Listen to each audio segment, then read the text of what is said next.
I was almost not going to buy this camera because out of the box, the image is a little funky.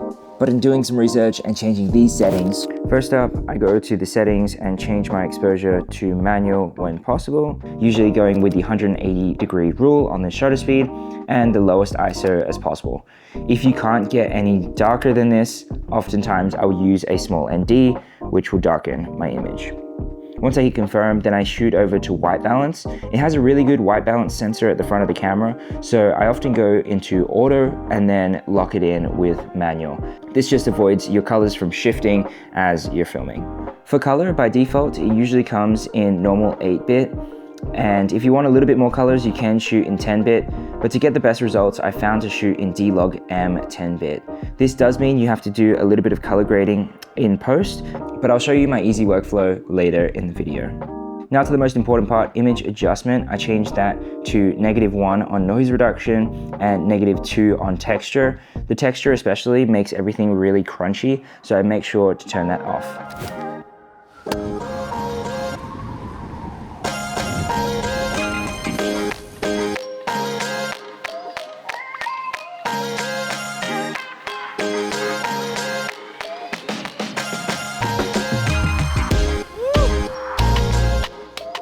Compared to the countless GoPros I've used, abused, lost and broke over the years, this little camera does take the cake, if you can get over these 3 cons.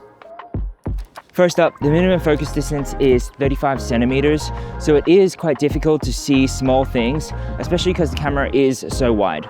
Granted, it is an action camera, so you don't expect the focus plane to continue to shift, but if you are thinking to use it for vlogs or documenting life, it is a little challenging to get small details in focus. Number 2, the quick release system is pretty cool and I use it all the time. DJI, I believe, was one of the first brands to bring it into the action cam world, but since then they've fallen a little behind because brands like GoPro and Insta360 have a version where you can clip it in both ways, whereas the DJI is limited to the single way. One good example of this is the mount I have under my seat, and I have to decide really before I put on the quick release buckle which way I want it, either facing backwards to see where I've come from or straight down where I can see a close-up of my tire. Both shots are pretty cool. You can force the camera to go in the opposite direction, but it's a bit of a pain. Third and finally, if you do plan on using ND filters, the only way to put it on the DJI is a friction system and just fits over the lens. Whereas on other brands, they do have a screw version, which gives you a bit more confidence that it's gonna stay on. I took it on a ski trip and it worked totally fine, but I've heard if you do take it underwater, you may get some water in between the lens and the filter, which can be a little annoying. Really, outside of those 3 things, the camera has really blown me away. First up is the audio. Now, right now you're hearing me through the Rode Wireless Go 2, but if we switch over to the in-camera audio of the camera, I think it's fairly usable. I took it on 2 different video shoots. Firstly, taking it to the Peak Design store, and originally I was thinking to use all B-roll, but in listening to the audio, I thought it was pretty good. Secondly was the Japan video, which I filmed all on the Osmo Action Pro 5, and all the on-camera audio came from the Osmo. I thought it was pretty decent. In some areas it was a little hard to hear, so I added subtitles, but for the most part, I think it was really good. Secondly, the 47 gigabytes of internal storage has come in so clutch. When I was on the ski mountain, I ran out of card space so frequently, and I was easily able to switch over to the internal storage and dump it off that same night through the USB-C port connected to my computer. I like it so much, I wish there was more of it built into the camera. Thirdly, the OLED screens I think are brilliant, both on the front and the back. The cool thing is you can change all the settings on either of them, and there hasn't been a time I couldn't see the screens. One thing I was worried about with the screens being so bright was the battery life, if it would just drain it completely. But I don't know what DJI have done, some magic that makes the batteries last way longer than my previous GoPro ones.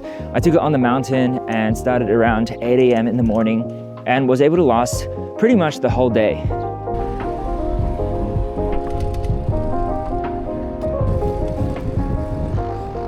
Shooting in D-Log definitely gives you the most dynamic range, and it's cool because it's also 10-bit, so it gives you a billion colors to work with when you grade it. I found a pretty good workflow in DaVinci Resolve where I can apply one LUT using the Dehancer Pro plugin and have dialed it in pretty well. The settings are as follows. The cool thing about this one is you can emulate a lot of film-like aesthetics, such as grain and halation. And my favorite thing about this is their film compression. It brings down your white points and your highlights, but rolls them off in a more natural film-like way. If you don't have this plugin, what I was doing previously is using a few different nodes to create a similar look. Just to give you a basic idea, if we start off with 3 different nodes, what you can do is add a color space transform. And DaVinci Resolve doesn't have a built-in input gamma for D-Log-M, but I found the D-Log standard one works fairly okay. If you dial in these 4 settings, I find it gives you a fairly decent result. DJI also have a conversion light which you can download, and I'll try put it in the link in the description. From here, what I do, however, is just rename this to CST for color space transform, and then go over to this one, and this one is going to be my saturation. So what I can do is just dial back my saturation to maybe around 40-ish%. And then for the first node here, to get a similar look to the film compression, one thing I like to do is just bring down my gain ever so slightly, and then crush my blacks a little bit more. Going to my log settings, I can also bring down my highlights and then go back to gamma and lift it slightly. If I was going to soften the image or change up the colors a little bit more, I can add a few other nodes, but I think this gives you a really good starting point. One thing I forgot to mention, since DaVinci Resolve doesn't have that D-Log-M input, what I like to do is select again the CST and go over to the key input and just dial that back ever so slightly to 0.8 or 0.7, and that gives you, I think, a little bit more dynamic range back in your image. Compared to action cameras, the low light on this is by far the best one I've tested. Even compared to regular cameras, I think it does a really good job. There is a dedicated mode called Super Night mode, which allows you to pretty much see in the dark. But when I took it skiing, I just used the regular mode and I thought it did a great job. Night skiing.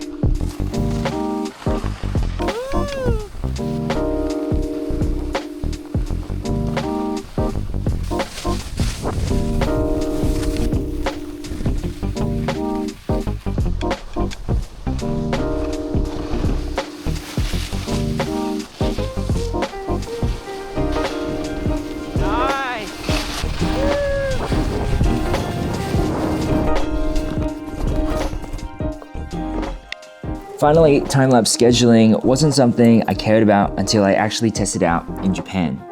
Setting up my camera the night before and scheduling it for a 5 AM start time gave me the perfect opportunity to capture the sunrise in Japan. Besides forgetting the time zone change on the first attempt, the second attempt worked flawlessly. One hidden feature about the Action 5 is that since the mounts are magnetic, you can stick it to some things. It's not crazy strong, so I would be cautious about where you stick it to, but for the most part, you can get away with it. If you are using the cage, it gives you the ability to stick it sidewards, but it does reduce the strength of the ones at the bottom. As far as accessories go, I purchased the Creator Combo, which came with the 2 extra batteries and a battery case. This is great because you can charge all 3 batteries at the same time, and it does give you an indicator if the battery needs some charge. The pole it comes with goes extremely long, and I think it gives a pretty unique perspective. Both the standard combo and the adventure combo include a cage for the Action 5. I often leave this on to give it some extra protection, but I also like having it on as it allows me to mount the camera vertically. Some other accessories that I think are worth picking up, I'll leave in the description below. The first one being a screen protector. I put one on the back and the front. The back one has gotten a little bit scuffed up, but the touchscreen on both sides still work flawlessly. A big thank you to Telesin for sending out some other accessories. I've been really enjoying using these ND filters, especially on the slopes. They come in a suite of 3 from ND8, 16, and 32, in addition to giving you a CPL. I often gravitate towards the ND16 or the ND32, rarely the ND8. Especially if you want to shoot with that 180-degree rule in mind, I think ND filters are crucial. The next mount has really grown on me. This is also by Telesin, and it's a neck mount. With a push of a button, you can open up the neck mount and stick it around your neck to give you a really quick chest mount POV. And I just have a quick release set up here, but you can swap it out for an included phone mount. There are also 2 loops on the side here where you can attach an additional strap if you're, say, biking or skiing and you really want the mount to stay snug to your body. At the back here, there's also a pad so you don't get any uncomfortable rubbing against your chest.